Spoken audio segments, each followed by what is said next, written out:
Welcome, ladies and gentlemen, Seiko Starcraft, bringing you some games. What the hell are these games from? Oh yes, this is from Season 2 of the WCS.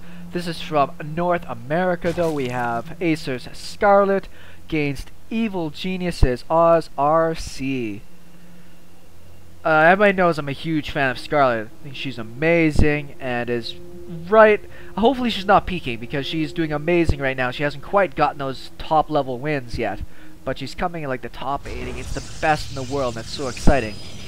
Oz, on the other hand, there I've seen glimmers of greatness. I'm glad he's with Evil Geniuses, but I just haven't been hearing a lot of hype about him. I haven't seen that great performance record yet. Therefore, I'm interested to see how these two top players do. Acer's become such a powerhouse now. They've picked up innovation. MMA is just killer right now. I think he's crushing it through the Season 3 of WCS. Scarlett is obviously awesome. Last news I had heard, and this might be somewhat dated, is I know they lost to Team Liquid, but they're also a little bit missing when it comes to some of their key players. Team Liquid also has Tasia. I mean, it's hard to fight with that guy.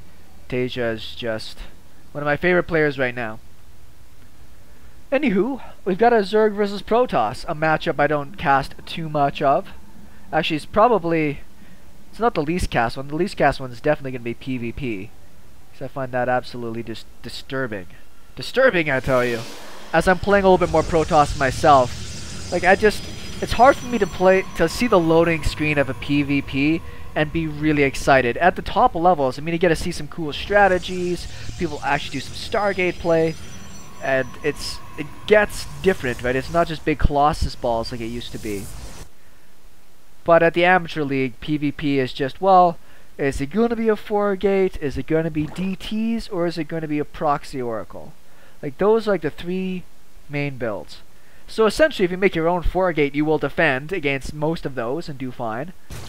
I generally go for a 2-gate robo or into a 3-gate robo as my plan. Make enough immortals to stomp stuff and just go and try to win. That's just the nature of it. No wall off from Oz. Very common now to see players not worry about walling off. I think this is a scout. No, he's actually got just enough money for Nexus. A little bit early for... Never mind, I'm high on stuff. Nexus is down.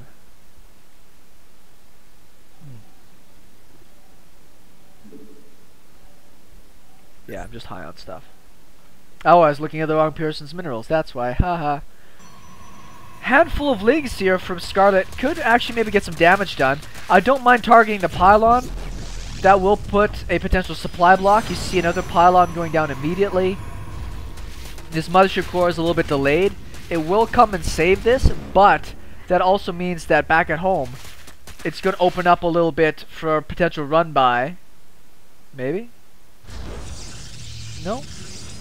Pretty good positioning here out of Oz. Mothership core is not great, but the further it gets away from the base, the more a quick little run by will do damage.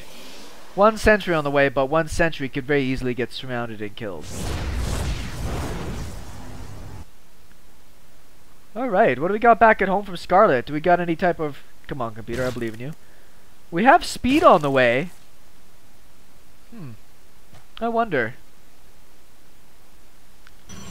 I wonder, could she be going for some sort of bust here? She's still producing workers. But if there is going to be a bust, such as tons and tons and tons of lings, we should see it soon. She's keeping up with her injects, obviously.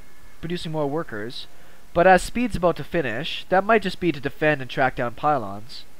I'm just so hoping that you'd make, you know, like 20 lings and just go and try to crush face. The sentries would protect decently against that, but it's still kind of fun to do. I like doing it sometimes. Mothership core is actually getting a little bit away right now. Blocked off at the gateway there.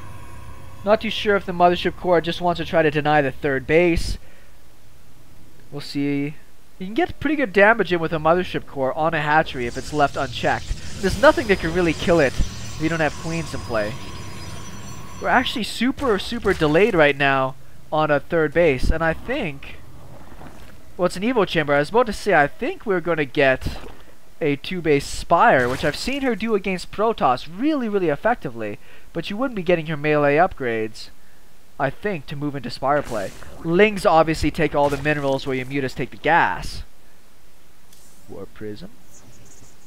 So we might see both players go for 2-base pressure. This Warp Prism's going to allow a move out here.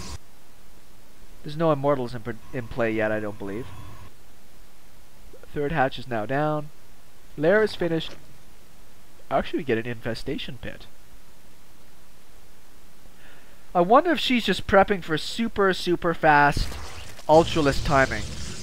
Ultras are really awesome if you can get them fast, because in a lot of cases, the early Protoss push that goes against your third base and tries to deny it is based around this Sentry play and the force fields. And if you can crush over those with Ultras, obviously you can do pretty good. Creep spread's decent. It's not unbelievable, but it is moving along. A few more links coming out. I don't know if she smells something coming at her. Does she have the Watchtower? No, she doesn't. I don't know if she saw this Warp Prism coming or not.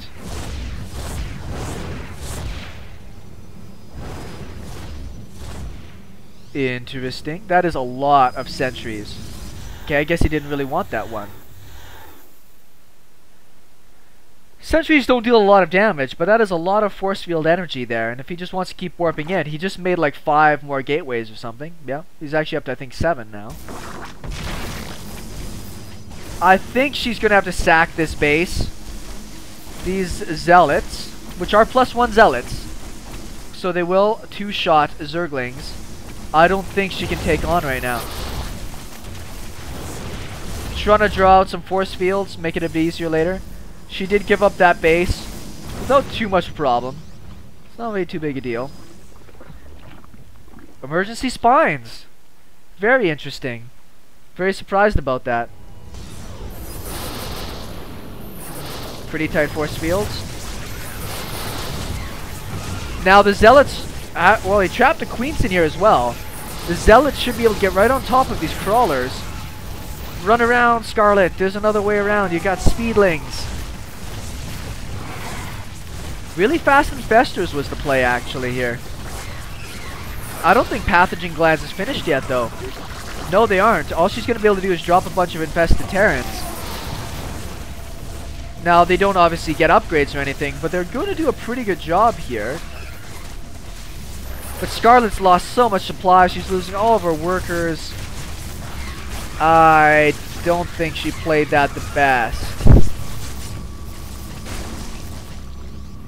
Can she stabilize from here?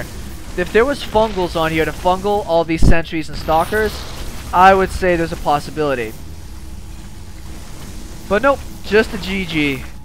Very fast game out of that one, and such a simple one too. Nothing crazy, just a 7-gate Warp Prism push.